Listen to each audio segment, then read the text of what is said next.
नमस्कार. श्री स्वामी समर्थ. तर आजचा अनुभव एका आजोबांचा आहे. या आजोबांना स्वामींचा अनुभव आलेला आहे आणि तोच मी तुम्हाला आजच्या या व्हिडिओमार्फत सांगणार आहे. तर हे जे आजोबा आहे, तर या आजोबांचा हे जे आजोबा आहे ना, हे एका गावात राहत होते खेड्यामध्ये. आणि या आजोबांना एक भाऊ होता. तो एका दुसऱ्या गावी राहत होता. म्हणजे साधारण 30-35 किलोमीटरच्या अंतरावर एक दुसरं गाव होतं. आणि आजोबांना एके दिवशी त्यांच्या भावाचा फोन येतो की त्यांच्या पत्नीची तब्येत बरी नाही आहे, तर तुम्ही लवकरात लवकर घरी येऊन लागावं इकडे असं.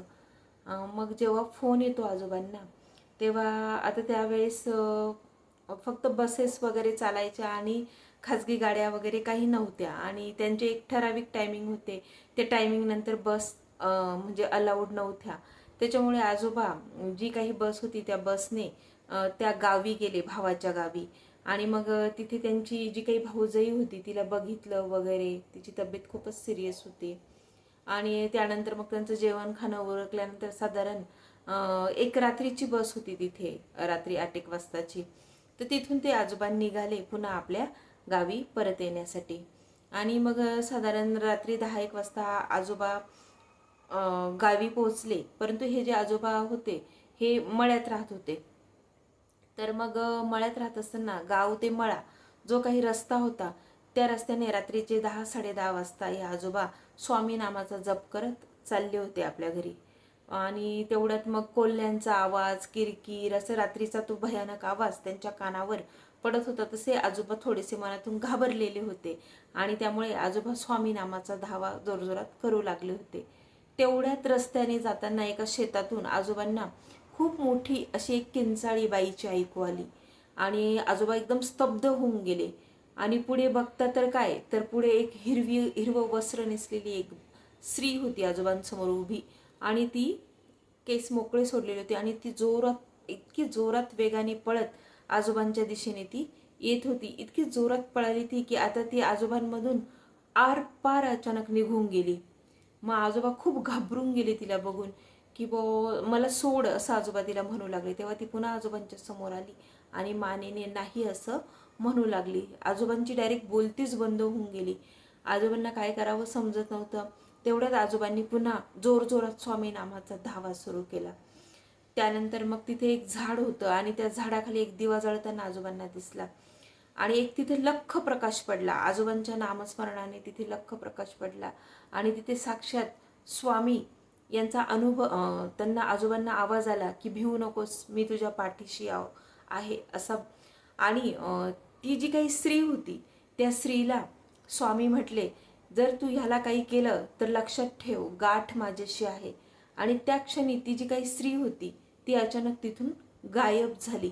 हा सगळा प्रकार आजोबांनी त्यांच्या डोळ्याने बघितला आणि आजोबा पूर्णपणे घाबरून गेले. आजोबा घाबरत तिथे जो काही झाडाखाली दिवा जळत होता तिथे स्वामी स्वामी म्हणून जप करू लागले.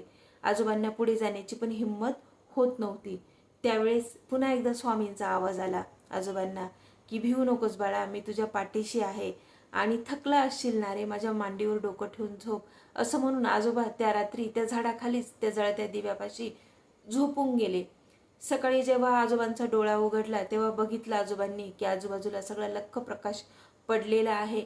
आणि आजोबांना ती रात्रीची पूर्ण घटना आठवली की रात्री आपल्यासोबत काय झालं आहे आणि आजोबांना रात्री अचानक कशी झोप लागली आणि झोपेमध्ये त्यांना आपण स्वामींच्या मांडीवर झोपलेलो आहोत असं त्यांना स्वप्न म्हणजे दिसत होतं की रात्री आपण स्वामी समर्थ महाराजांच्या मांडीवर झोपलेलो आहोत असं दिसलं. आणि रात्रभर आपली काळजी स्वामी समर्थ महाराजांनी घेतली हे सकाळी जेव्हा झोपेतून उठले तेव्हा आजोबांना उमगलेलं होतं.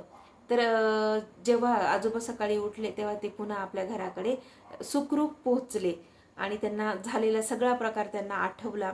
त्यांनी घरी हा प्रकार सांगितला व मला स्वामी महाराजांनी त्या स्त्रीपासून कसं वाचवलं हे आजोबांनी सांगितलं. म्हणजे बघा, आजोबा म्हणजे स्वामी नामाचं जे काही त्यांनी आधीपूर्वीपासून नामस्मरण करत होते ते नामस्मरण आजोबांना ह्या प्रसंगाला नक्कीच कामात आलेलं आहे. आजोबांच्या एका हाकेला स्वामी महाराज धावून आलेले आहे. तर असा हा इतका वाईट प्रसंग आजोबांबाबत घडलेला होता. आणि त्यावेळेस आजोबांना अशा प्रकारे स्वामींचा इतका छान असा अनुभव आलेला आहे. स्वामी भक्तांनो, तुम्हाला जर आजचा हा व्हिडिओ आवडला असेल तर व्हिडिओला लाईक आणि चॅनलला सबस्क्राईब नक्की करा.